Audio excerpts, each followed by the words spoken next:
I don't know if my top is like appropriate for this vibe, like this video's vibe, but I just love it so much and I never get to wear it, so I'm just gonna wear it and we'll pretend these are like little mini pumpkins or something. Hello and welcome to my October reading wrap up video. I've read 8 books this month, which is pretty good. My aim is between like 6 and 10 a month, so that is like mid in the center, so I'm very happy with that. So I'm gonna start you off from the first book I read this month, which was, oh, how am I gonna do this? Collide by Bal Cabra. I absolutely loved this book.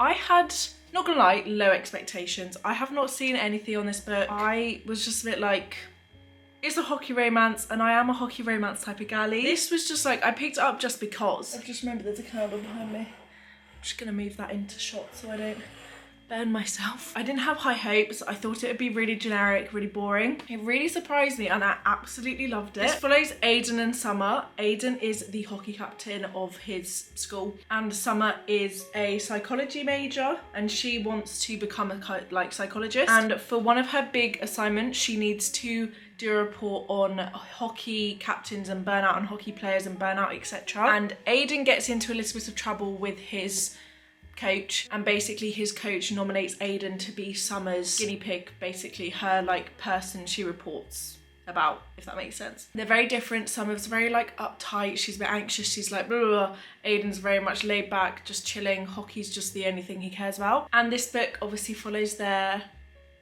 relationship and how they blossom from basically like enemies to lovers. It's not that drastic, they don't hate each other, but they definitely don't like each other at the start, and then obviously it progresses. I really like this book, and I really like that it was quite autumnal. This is not set in the summer, like it's raining a lot, she's getting drenched a lot, like she seems to be getting rained on. Aiden came to her rescue quite a few times when she was just like soaking going for a run. So I wasn't expecting this to be autumnal, and then it was, so I'm really happy about it, and I absolutely loved this book, and I want to not just chat forever and ever about this one book. We've got a lot of books to go through, but this, I think I rated it 5 stars or 4.5 stars, and I stay with that. I stick to that, maybe 5. Like, I haven't forgotten about this book, so that's always like that makes me think I want to give it 5. So I'm gonna rate this one in this video 5 stars.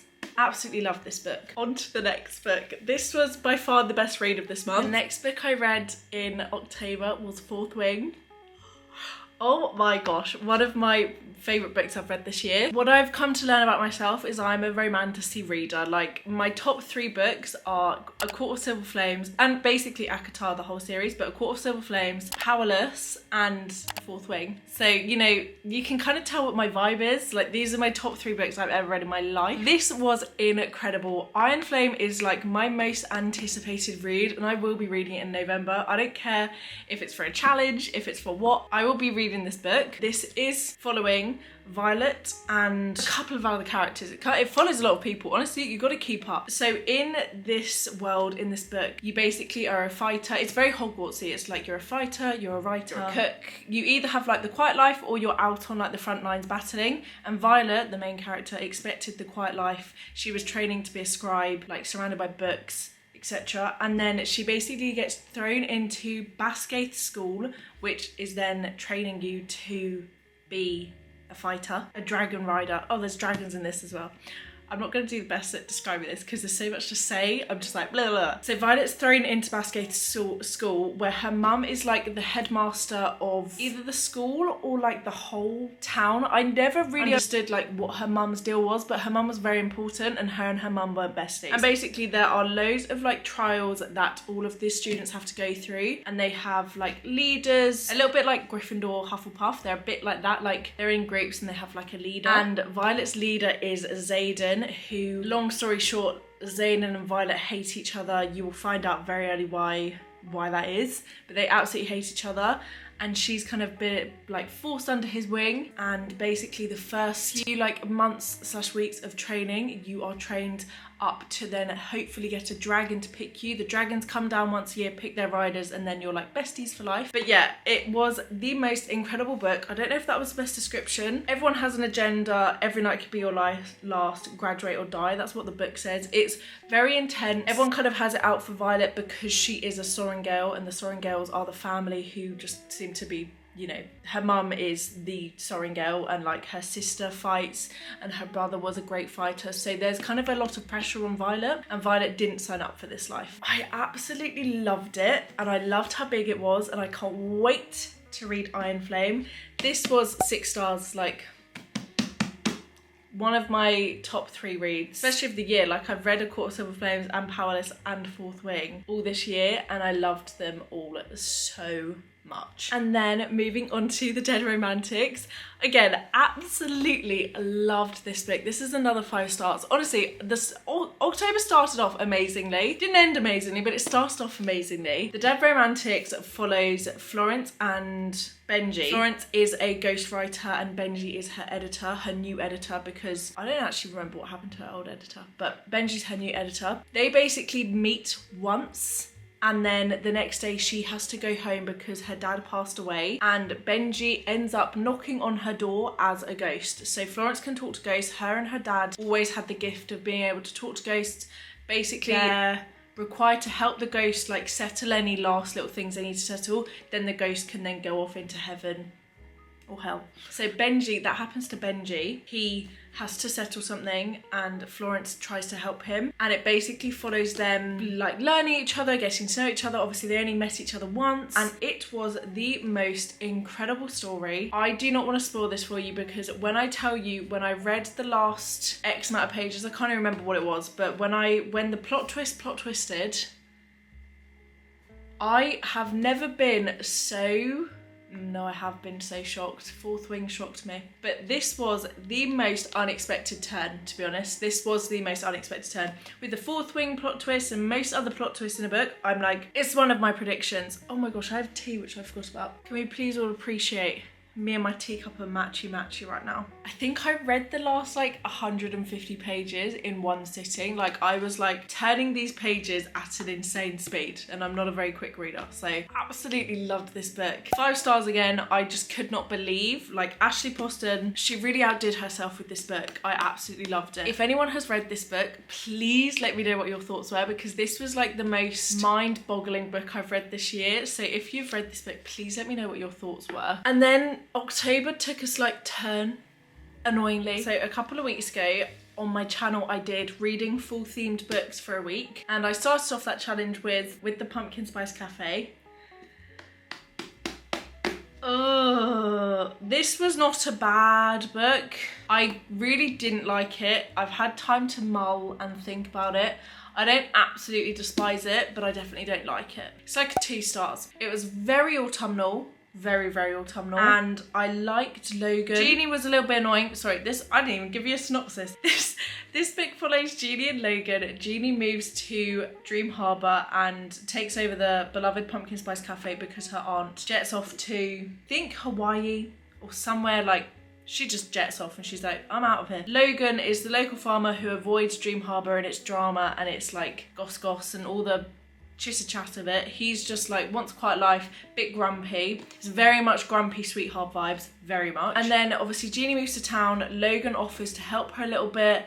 Then they start blossoming a relationship, and then yada yada yada. And it was not bad. It wasn't great. I just think, like, because I've read such good books, oh no, this is gonna sound horrible, but because I've read such well-written books and such good storyline, intense, incredible books, this was just like a blank page compared to some of the other things I've read.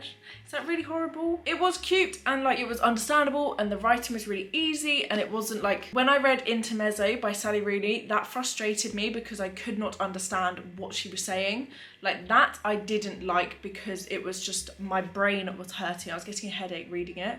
Oh no, some 2 boys just looked in my flat and saw me filming. Yeah, this was definitely like understandable and I liked the reading. It was very easy to read. I just thought the storyline was really empty, babes. Like there was not much going on, and the whole time I was like, oh my gosh, when is this gonna end? I gave this 3 stars. On reflection, I give it 2. I won't read this book again, and if I ran, nope, okay, I'm not gonna say that was me. Never mind. Then the second book in that challenge was my Vampire Plus One. This is by Jenna Levine. This was like 4 stars, so this was not that bad. On reflection, it was probably like 3.5. I think because the Pumpkin Spice Cafe frustrated me so much, this being not bad, I was like, oh my god, I love this book. Probably like 3.5. I did really like this book. This book follows Amelia and Reginald, / Reggie. We're gonna call him Reggie because Reginald gives me the ick. Amelia basically needs a wedding date because she's had a really awful dating life, very failed. She's a bit of a tragic love life, and one of her cousins is getting married and she desperately wants a wedding date to just shut everyone up because her parents are on her back, her family's on her back, everyone's on her back about how she's not dated. So she is on Operation Find a Man for this wedding. Reggie is a vampire centuries of years old, and he is basically hiding and on the run from a group of like vampire hunters because he got framed for doing something that he never did, and it was a massive deal, but no one will believe him. So basically they end up running into each other, literally, like they run into each other. Nothing happens, and a couple days later they're at a coffee date, they're at a cafe, in the same cafe, and basically Amelia just says, do you want to be my wedding date? And Reggie's like, sure. And then obviously it follows that. It was a really fun book. This actually made me laugh out loud, and I can name very, very few books that have actually made me giggle and laugh out loud. Giggle's different, but laugh out loud because it's funny, different. That's what I mean with this. Giggle is like when the two people are like finally like admitting they love each other, I'm giggling because I'm so freaking happy it's finally happening. With this, Reggie is funny and the author was really funny, and I loved the writing style because there was a lot of text, and basically Reggie's roommate's girlfriend gives Reggie a bullet journal, and most of the chapters started with like him bullet journaling, and it was a really interesting book to read. Like on reflection, actually, this is definitely a 4-star because I really enjoyed the fact that like they were emailing loads. There was lots of inputs from Reggie's journal, and it was just like a cool book to read. It was very different, so it was quite a good like palate cleanser because I was like, this is completely different to everything else I've read. So I really, really liked it, and obviously it is very Halloween-y. It's a vampire love story. Then to finish off my full themed reads, we had Haunt Your Heart Out. This book was only 290 pages. It took me, I think, 5 days to read it because I was so underwhelmed. This, I also think I gave it 3 stars. This was like a 1.5, maybe a 2. Like, I was honestly quite surprised I'd managed to read it. This follows Lex and James. Lex worked in a coffee shop in Vermont. James is a documentary filmmaker, basically coming through the town to film a couple bits and then he's off. He basically comes into their coffee shop, they start chatting, have a little bit of flirty banter, and then it kind of blossoms from there. Lex, for like 2 chapters, was like, no, I'm never dating a tourist. I'm never dating again. Like, I hate men who like will come into my life and leave. And then James, I think, left his hat at the cafe. She brought it back to him, and then suddenly they were in love. There was no burn. There was nothing. And the entire book was just them being so like in love, but not in like a cute way, just such a innocent, oh, I'll protect you. James ended up being scared of ghosts even though he was a documentary filmmaker for like horror things. I really did not love this book. It was not giving, let's just say. It wasn't a bad read, as in like it wasn't poorly written. The scene was set very well. It says the perfect combo of spooky, sweet and spicy. I disagree. I cannot say this freaking title. The Fiancé Dilemma by Elena Armas. Loved this book. I loved this book so much. Matthew Flanagan, if you've seen my last video, I'm so sorry, I will keep this short and sweet because if you've seen my last video, I spent 15 to 20 minutes just chatting about how much I love this book. This follows Josie Moore and Matthew Flanagan. Josie also has a tragic dating life, and basically her dad, who she's never had a relationship with, announces he's retiring and basically drops Josie in it and being like, oh, I'm gonna go save my daughter's dating life. And she's like, and basically a PR agent goes to Josie's house, knocks on the door. She's like, are you engaged? And at that time, Matthew Flanagan is on Josie's doorstep, or like in her driveway, and Josie's like, yeah, I'm engaged. Very much fake dating. It was the most beautiful story. I loved this book so much. This was 5 stars. Matthew Flanagan was the most confident, blunt, charming, kind person. I loved him so much. He gets fired from his job and he's battling with quite a lot, and he tries to protect Josie at all costs,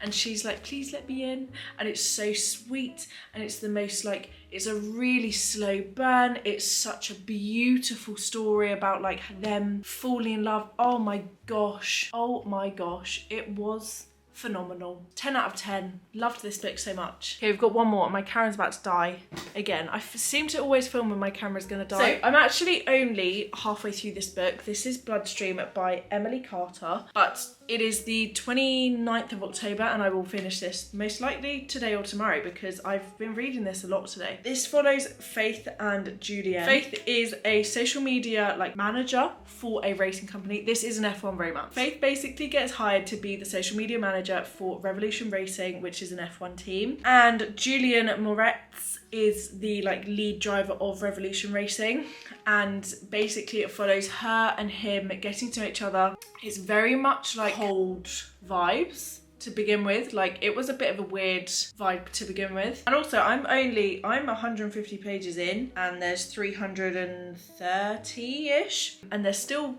cold vibes, but it is written in third person. Yes, third person, which I haven't read a book that's written in third person. Have I at all? / I haven't in a while. So this is interesting. I don't love it personally. I am definitely more of a first person type of galley. I really, really like it so far though. I'm enjoying the storyline. It's not super in depth. It's not really deep. I think it will be quite an easy read. So far I'm predicting like a 3.5 stars, like an enjoyable but nothing crazy read. And also I'm only 150 pages in. I'm probably only like 30% through, or 35 or something, so I can't say I'm gonna like love or hate this. I can't give any definite insight, but so far I am really enjoying this and I'm intrigued by an F1 romance. But I'm adding this to here because I will most likely finish this by Thursday, and Thursday's the last day of October. But there we go. My camera has managed to stay alive and I'm a bit concerned. I don't know if this is actually going to be filming, but I'm going to wrap it up nice and quick. I should really have some of my tea though.